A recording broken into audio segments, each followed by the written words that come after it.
is a NASA astronaut and a mother of two, and she joins us now from the International Space Station. Hello, Katie. Hello. This is so cool, isn't it? Hey, Katie, I want to welcome ask aboard you a the space question. station. This is Leah. Look at this. Wow. Are you going to be okay, or? There's a delay, too, so we got to take that into consideration. Katie, can you hear me? You know, we Yes, I can hear you. Yes, I can hear you. Oh, good. Okay, well, I'm not the brightest person, so. Hello. This is so cool, isn't it? Hey, Katie, I want welcome to ask aboard you a the space question. station. This is Leah. Look at this. Wow. Are you going to be okay, or? There's a delay. Thing we do, we're weightless, and all the things we're doing it with are weightless as well. So you start off with that teeth brushing thing, and I have to say, you know, spitting, that's going to be a problem. So we swallow our toothpaste, and the day goes weightless from there.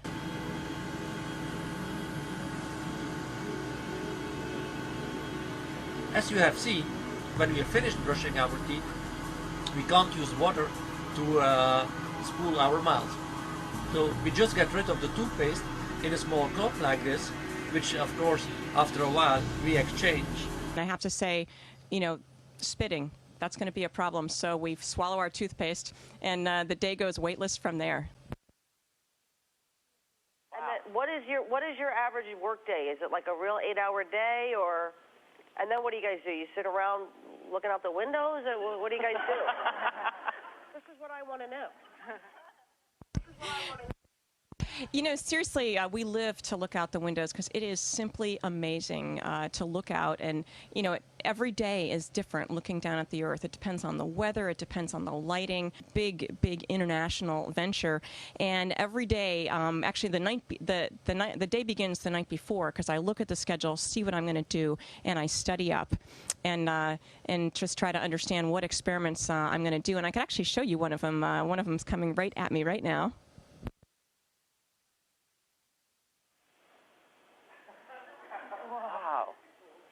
What's that? So before I show you this, let me just show you something else. Oops. It's going to come back to me, okay? I want to show you why we do these experiments, and that is because this is a bag of water, okay? And I'm squeezing. Let's see.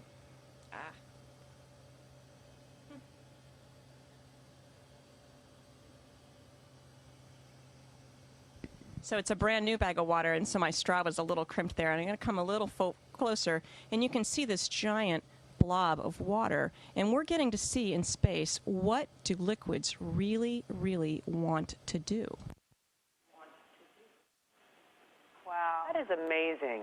That is amazing.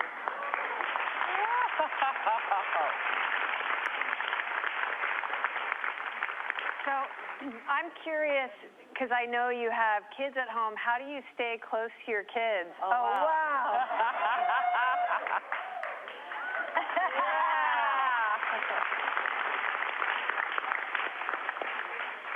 So water is also very dangerous on the space station because we have a lot of electricity. So we need to be very careful not to spill it. So we just put it Close to your kids. Oh, wow.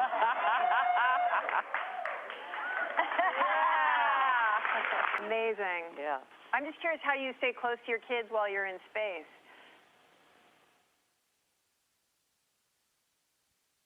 Well, one of the ways that we stay close is I try to keep him really interested in what I'm doing, and I'm shaking up our fluids experiment so you can kind of see, you know, what a real experiment looks like, and not just playing with our water drops, but understanding how fluids behave in space. Well, it has to do with everything we do at home. One of his things with me up to space, he's a big fan, and so am I, of Calvin and Hobbes. And so I've brought a little Hobbs up in space with me, and I bring Hobbs to do experiments, and I take pictures and send him down to the ground so he understands what I'm doing every day. And I did that while I was training for this mission as well.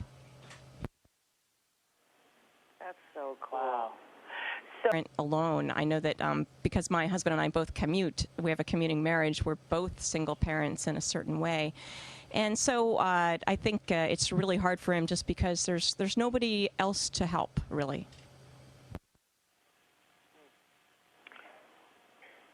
On a somber note, oh, okay, hang on one sec.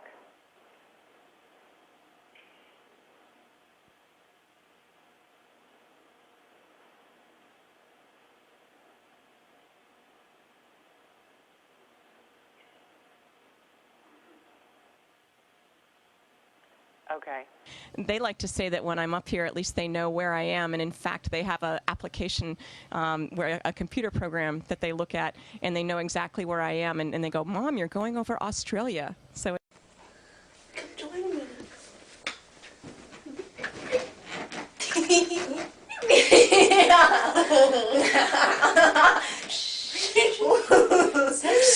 It's pretty fun to be up here now where they know where I am.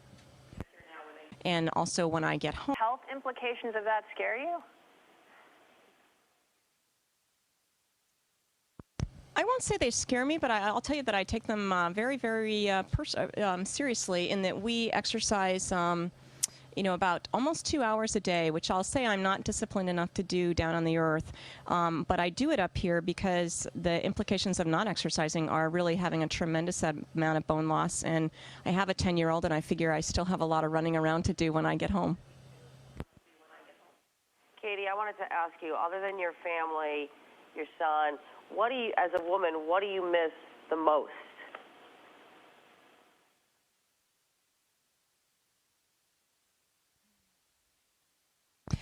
I'm actually so excited about being here and just living in this environment and discovering new things every day in terms of what's delightful about just being here.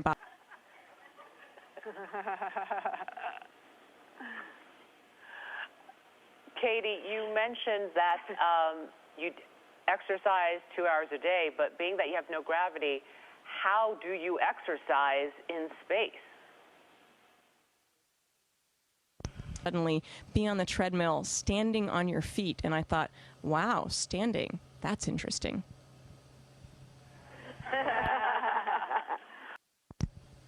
Well, I'm assuming a shower will be like right in there. I mean, I'm actually clean up here. My hair is clean, and we take sponge baths literally, and so you're clean. But there's just nothing about like being actually in a shower. I think, just be.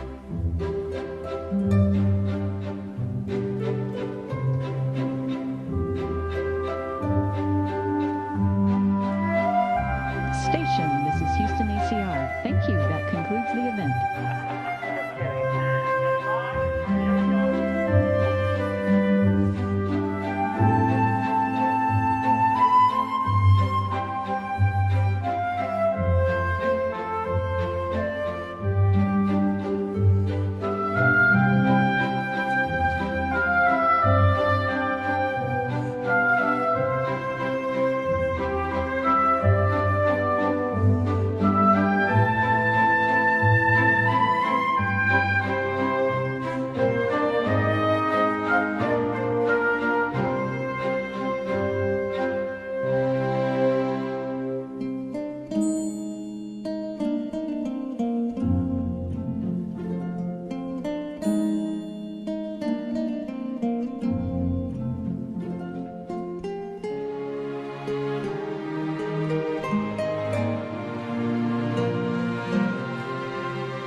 This is so cool, isn't it? Hey, Katie, I want welcome to ask aboard you a the space question. station. This is Leah. Look at this. Wow. Are you going to be okay, or? There's a